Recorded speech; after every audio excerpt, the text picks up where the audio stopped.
नमस्ते मेरे प्यारे विद्यार्थी जी, कैसे हो आप सब। उम्मीद करता हूँ सुस्त होंगे, मस्त होंगे, पढ़ाई मन लगा के कर रहे होंगे।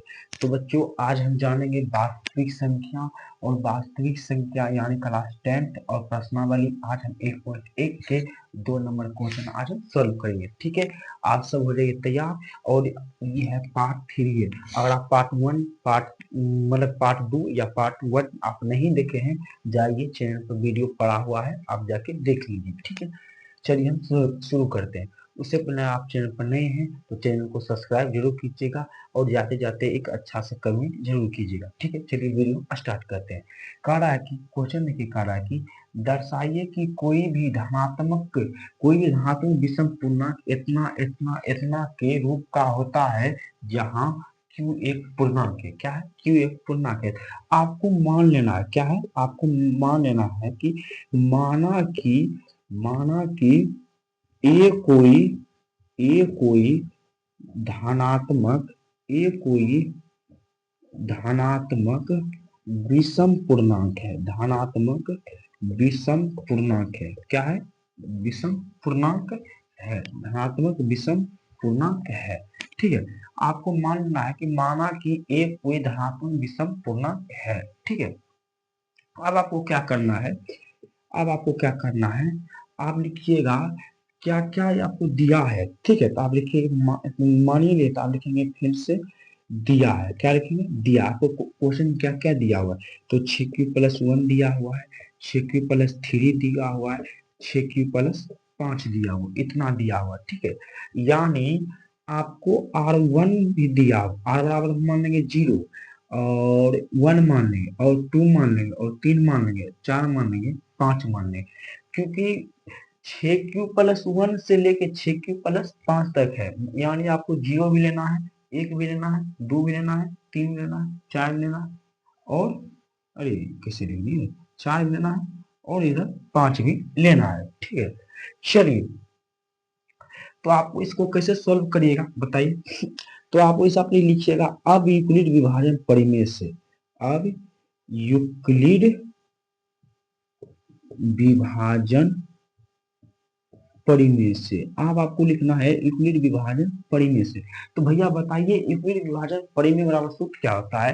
तो यूक्लिड विभाजन परिमेय बराबर सूत्र होता है ए बराबर बी क्यू प्लस आर। क्या होता है? ए बराबर बी क्यू प्लस आर। ठीक है, तो ए हो गया। अब बी क्यू की जगह क्या देंगे? 6q देंगे। क्या देंगे? 6q। और आर की जगह पहले क्या देंगे? 0। तो 6 में 6q 0 जोड़ेंगे क्या होगा बताओ? तो भैया 6q ही होगा। क्या होगा? 6q। ये कौन संख्या है? इसको समीकरण 1 मान लेंगे। और ये सम संख्या है। कौन संख्या है? सम संख्या है। कौन संख्या? सम संख्या। ठीक करना पड़ेगा।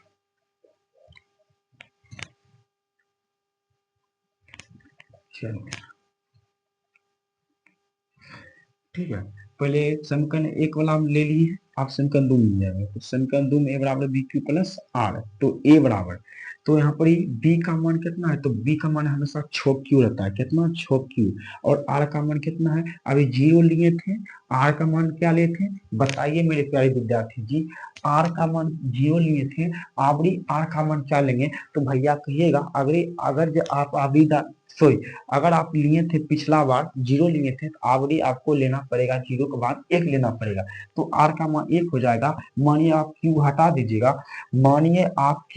दीजिएगा, और 6 में से 1 जुड़ेगा, कितना होगा? 7 होगा। कितना होगा? 7। 7 कौन संख्या है? तो भैया 7 अति विषम संख्या है। तो विषम संख्या सम संख्या आता है आपको बुझने के लिए? हाँ भैया आता है। क्योंकि हम बच्चे समझे हुए हैं कि जो 2 से पूरा पूरी भागने पर कट जाए उसे हम सम संख्या करेंगे, जो 2 से भागने पर पूरा पूरी ना कटे उसे हम विषम संख्या करेंगे। 7 पूरा पूरा कटेगा जी? नहीं कटेगा, ये विषम संख्या। संख्या 2 में लिख देंगे विषम संख्या, खाली देते हैं विषम। ठीक है, विषम। क्या लिखेंगे? विषम। आज चलेंगे फिर देंगे ए बराबर बी क्यू प्लस आर देंगे। ए बराबर बी क्यू प्लस आर। और बताइए ए, तो ए तो हो जाएगा बी क्यू का मान हमेशा 6q रहता है। 6q। आवरी आर का मान कितना? तो भैया कहिएगा आवरी आर का मान 2 होगा। क्योंकि क्योंकि पहले 0 लिए थे, उसके बाद 1 लिए थे, 1 लिए थे, अभी आर का मान क्या होगा? तो भैया अभी 2 होगा। फिर क्यू को मानी हटा दीजिए, क्यू के मने मन हटा दिए, तो क्यू को हटा देंगे तो 6 दूर कितना हो जाएगा बताइए। तो भैया 6 तो होगा 8, 8 कौन संख्या है, तो भैया 8 है सम संख्या। क्या है, या लिखेंगे सम संख्या, ठीक है सम संख्या। फिर लिखेंगे ए बराबर बी क्यू प्लस आर। तो ए बराबर, अभी बी क्यू, अभी क्या हुआ बी क्यू, अब बी क्यू का मान हमेशा कुछ रहता है, तो हमेशा भैया 6 क्यू रहता है। अभी आर का मान क्या होगा, तो अभी 3 होगा। फिर अभी मने मन जोड़िए तो 6 3 कितना होगा, 9 होगा। और 9 भी कौन संख्या है बताइए, 9 भी कौन संख्या है, तो 9 भैया, तो 9 भैया विषम संख्या है। क्या है, विषम संख्या है। और फिर चलिए ए बराबर बी क्यू प्लस आर, ए बराबर बी क्यू का मान हमेशा 6 क्यू रहता है। इतना आसान, इतना आसान, ठीक है बहुत आसान हिसाब है, ठीक है। और बी क्यू का मान 6 क्यू है, और आर का मान अभी क्या होगा बताइए, 3 ले लिए, तो अभी 3 के बाद क्या होगा, तो भैया अभी 4 होगा। और 6 4 कितना होता है, 10 होता है। आप मने मन अंदाज लगा लिए होंगे कि 10 कौन संख्या है, तो भैया मने मन हम अंदाज लगा लिए हैं कि 10 सम संख्या है। 10 कौन संख्या है, सम संख्या है। आप चलिए फिर ए बराबर बी क्यू प्लस आर देंगे।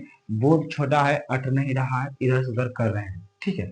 तो ए बराबर हो गया, देखिए यहाँ पे हाईएस्ट कहाँ तक चलिए, तो भैया 4 तक हम चल आए हैं। अभी हम लास्ट 5वां में जाएंगे। तो बी क्यू का मान क्या रहता है बताइए, तो भैया बी क्यू का मान रहता है 6 क्यू रहता है। और आर का मान अभी क्या रहेगा, 5 रहेगा।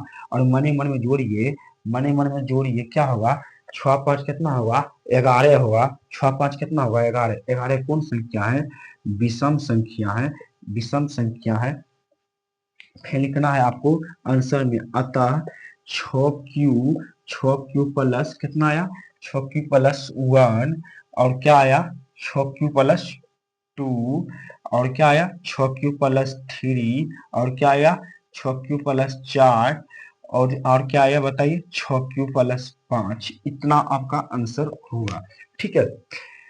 तो इतना आपका आंसर होगा। कहिएगा भाई 6 क्यू सब कैसे आया, देखो पहला फर्स्ट क्वाड्रेंट में आए थे तो 6 क्यू आया था, मैंने समीकरण 1 में आया था 6 क्यू। समीकरण 2 में आया, समीकरण 2 में आया 6 क्यू प्लस 1, 6 क्यू प्लस 1। और समीकरण 3 में आया 6 क्यू प्लस 2, 6 क्यू प्लस 2।